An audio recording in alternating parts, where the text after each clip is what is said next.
वही तो पूरा पैकेज लेते हो ना, लर्निंग से लेकर लर्निंग का पास करवाना, कंप्यूटर टेस्ट पास करवाना और कितने में हो जाता है? हाँ? कितने में हो जाता है आज जो मिलेगा तो वही तो जाएगा। लगा अपना कागज चाहिए तो ठीक है, सामान मान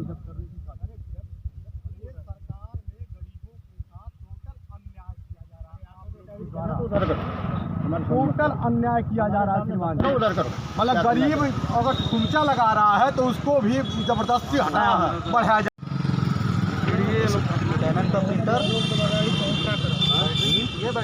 जो है ना सरकार को यात्रा भीड़ लोग गड़ी रुक जाए में दिक्कत हो गई है। जिला पंचायत पूरा सड़क अपना भीड़ लगा देता लोग।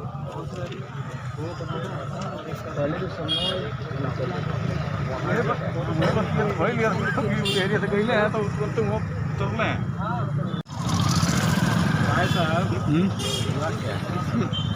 हुआ क्या है सब मत बनाइए। इसमें हम क्या करब, हमार काम तो से बतियावल है कि अपन ड्यूटी कैल है। नहीं थोड़ा सा तो बताइए। उसमें तो कुछ नाम बता सकते हैं।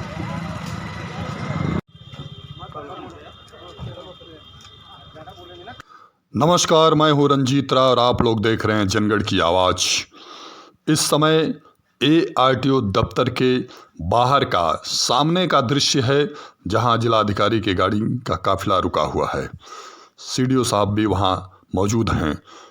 दरअसल हुआ क्या कि लंबे समय से RTO दफ्तर के बाहर लोग दुकानें लगा करके जिला पंचायत के जाने वाले मार्ग पे एक तरह का अवरोध उत्पन्न कर देते हैं।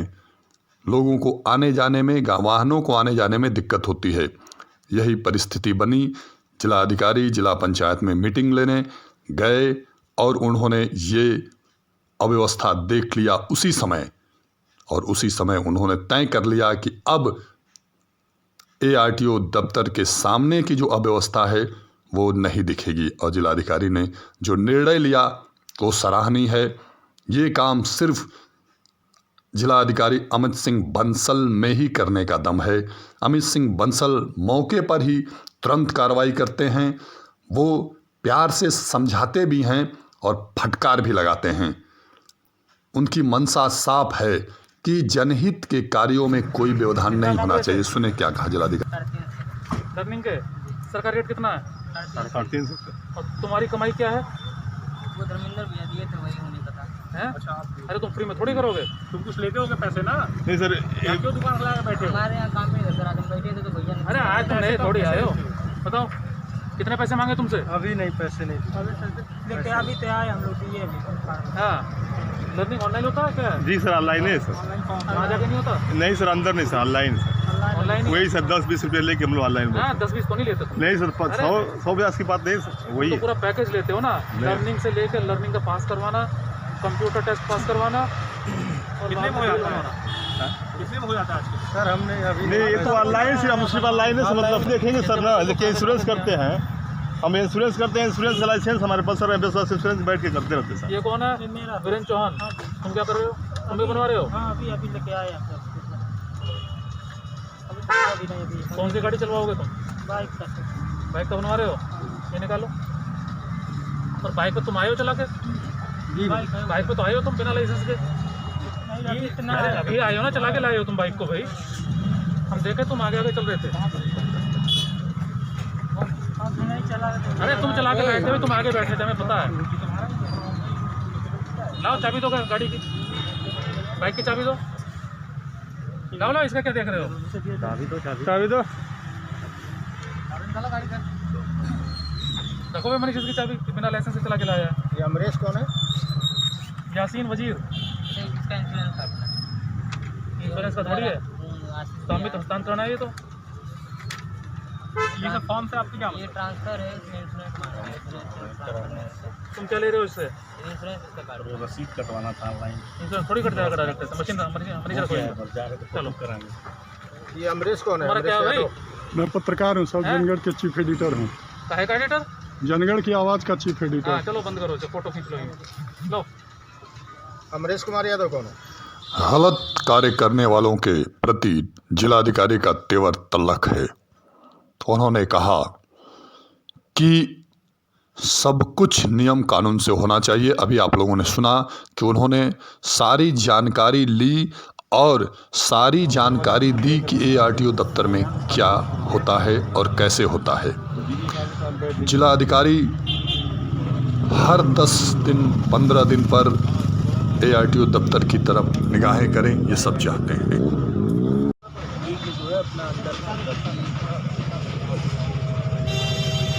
वो आप फील करो, फोटो ले लो, आपका सामान जो है आपके पास भी तो रिकॉर्ड होना चाहिए कि मैंने क्या डाला है। हेलो,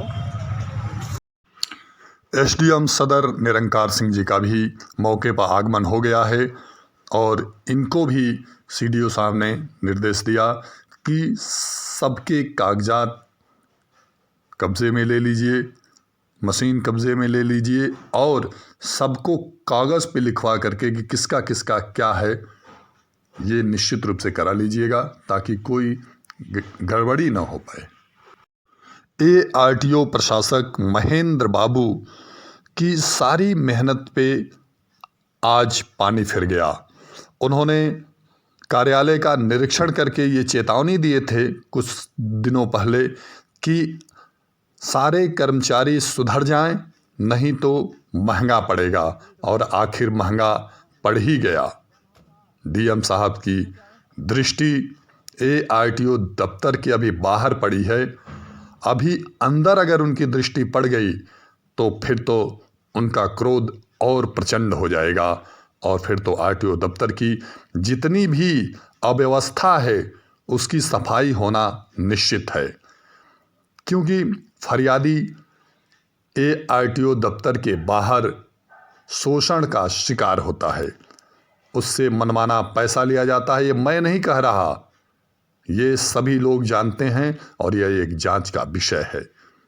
अब ARTO दफ्तर में कुछ तो सुधार हो ही जाएगा, क्योंकि ARTO दफ्तर के जो कर्मचारी हैं उन्हें सुधारने के लिए थोड़ा तेवर कड़ा करना पड़ेगा अब ARTO महेंद्र बाबू को, क्योंकि ये उनके अधीनस्थों की देन मानी जाएगी, उनकी अधीनस्थों की ये कृपा मानी जाएगी कि आज उन्हें थोड़ा क्या कहते हैं, जो भी कह लीजिए, उन्हें शर्मिंदा होना पड़ा, जबकि उनकी कार्यशैली सराहनीय है, इसमें कोई संदेह नहीं है। अब देखिए CDO साहब भी रवाना हो गए, SDM सदर भी रवाना हो गए और जो जो चीज़ें मनो DM साहब के निर्देश की थी वो सारी चीज़ें वाहन में लाद दी गई और वो साथ चले गए और कहा गया कि आप अपने कागजात लेकर आइएगा और अपने सामान की पुष्टि करके नियमानुसार ले जाइएगा। देखिए सामानों को उठा करके लोग ले जा रहे हैं और ARTO अपने क्लर्क दयानिधि उपाध्याय के साथ सिर्फ यही सोच रहे हैं कि हमसे क्या भूल हुई जो ये सजा हमको मिली। ARTO को सहायक संभागीय परिवहन अधिकारी भी कहा जाता है। यहाँ आपको परिचय करा दूं कि ARTO प्रवर्तन श्रीमती कहकशा खातून बैठती हैं और अपने जिम्मेदारियों का निर्वहन करती हैं। यहाँ PTO महेंद्र सिंह बैठते हैं और अपने कर्तव्यों का निर्वहन करते हैं, वो अधिक फील्ड में ही रहते हैं। यहाँ हेड क्लर्क अजय सिंह अपनी जिम्मेदारियों का निर्वहन करते हैं। यहाँ क्लर्क रोहित सिंह अपने